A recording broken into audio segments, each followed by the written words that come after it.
everyone, my name is Laurel and you're welcome to Orange Laurel.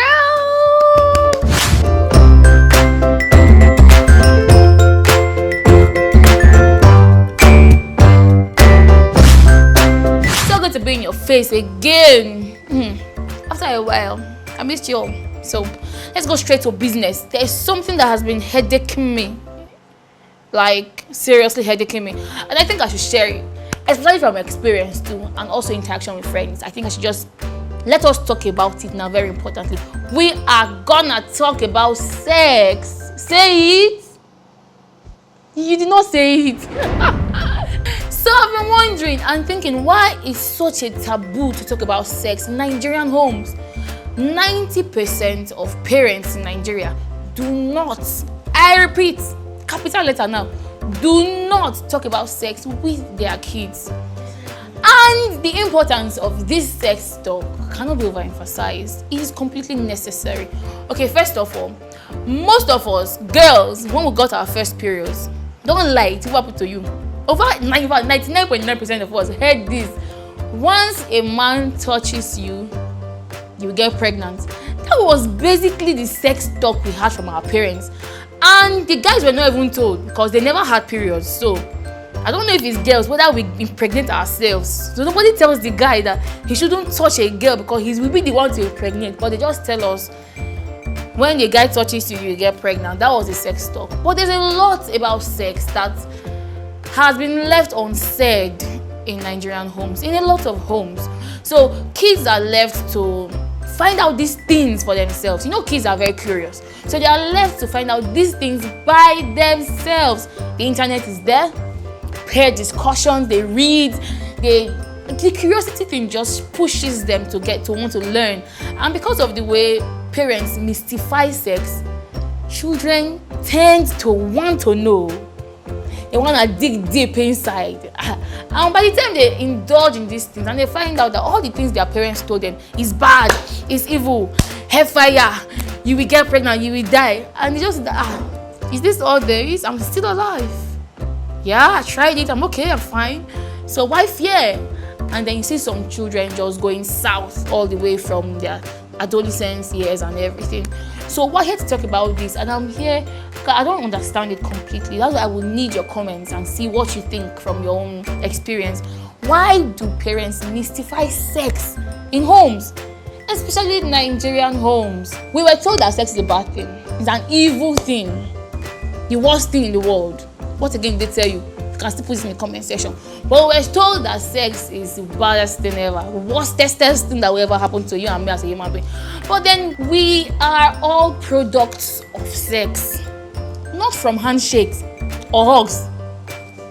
Abi, that's true. So why do parents make it seem like sex is the worst thing in the world? And when kids come up to parents and tell them, first of all, you know, once a child is entering puberty, things begin to happen, hormones and stuff, they begin to have urges. And since it's a crime, you can't tell your parents that you're feeling this way or you're feeling that way, or you're thinking of a boy in class in a very different light. Your body is changing, your mind is changing. You can't even tell your parents. So that child is left alone and they just have to go through it on their own without guidance. That's why you see some people going astray. They have to go through it alone by themselves, and if care is not taken, they get counsel from the wrong places and begin to explore it in a very, very different way, bad, wrong ways. Okay, so it is left for us to realize that sex is not bad in itself, although the timing determines if it's bad, and then consensual stuff and all of that. But then sex in itself is not bad. Parents should be able to talk about it. They should be able to talk to their children about sex. And the children in return should be able to talk to their parents about sex. But you find a child that will tell their mother, Mom, I'm thinking about this boy in class. I feel this way. Why do I feel this way? They ask their parents questions and then they get beaten in return. Your mother will beat you. Look, they will kneel you down, put oil on your head. I begin to check, who are your friends? Don't play with Mary again. Don't play with Blessing again. And then one that is very common in Nigeria, I don't know how far-reaching it is, but it's very common in Nigeria. When parents see their children, especially kids, maybe 5, 6, 7, 8, 9, or 10, engage in sexual acts, they beat up the child. I don't understand it till tomorrow. Why do they beat up kids that engage in sexual activities? Why? Your kids ask you questions, you don't give them answer, you beat them, you tell them no, keep quiet, don't ever say it again. You're still a child. The world is changing. Sexual contents are everywhere in our movies, music videos, even billboards. You see girls with their breasts open and everything. And you know the kind of generation where everything is digitized. Everyone has a phone. There is data and internet access. Don't forget that. So, like, everyone has the world in their smartphone. So children that you give phones, tabs, laptops for educational purposes, normally, like, in their character, they want to explore. So they type things into Google. And not just that, there are bars that pop up, even in educative areas on the internet. You want to read a book, you want to research something, you just see an ad. 18 plus by the side.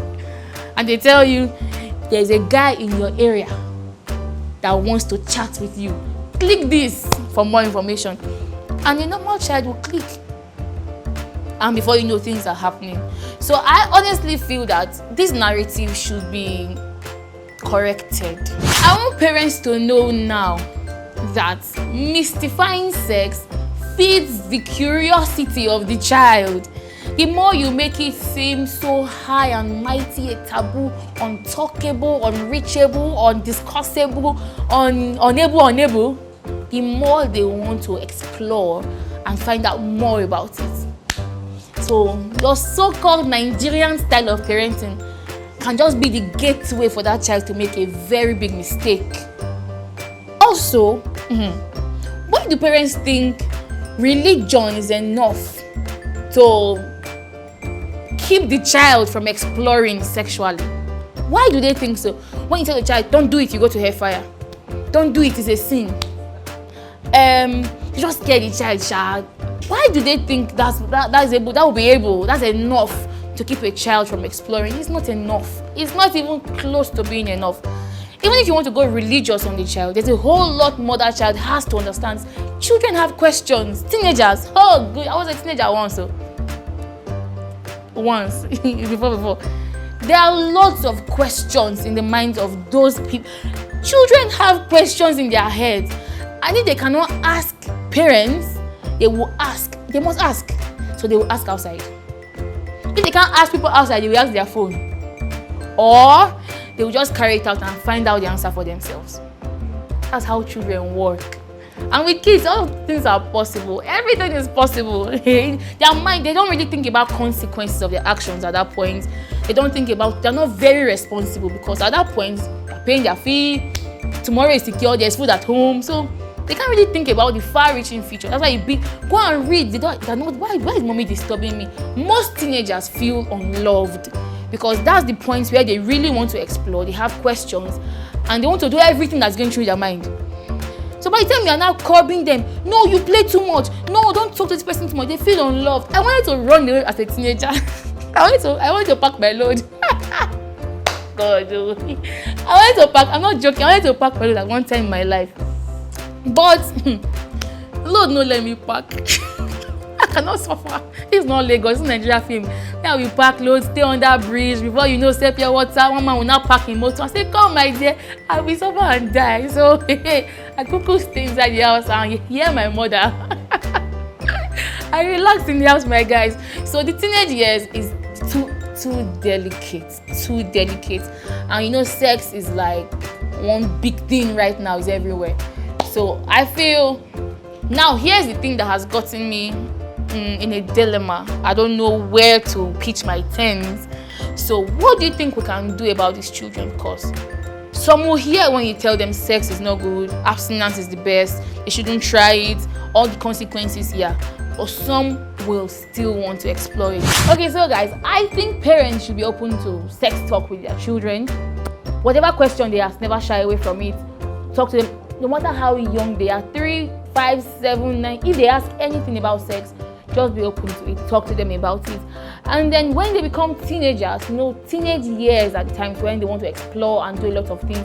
And that's when the sex talk becomes more intense. because decisions are made in those years that could make or mar their future. So I want to see what you think. When children become teenagers, should parents keep hammering on abstinence, or should parents teach their children all they need to know about safe sex, like contraceptives, condoms, and everything? Let me know in the comment section so we can know the way forward, guys. That's it. I want to hear your thoughts. I want to see your thoughts. I want to feel your thoughts. Don't forget to comment. And also, if you have any topic, if there's anything you want me to talk about, anything bothering your mind, I'm more than happy to discuss, to talk, to narrate. Just leave it in the comment section, and I'm here for you. See you next time. Bye.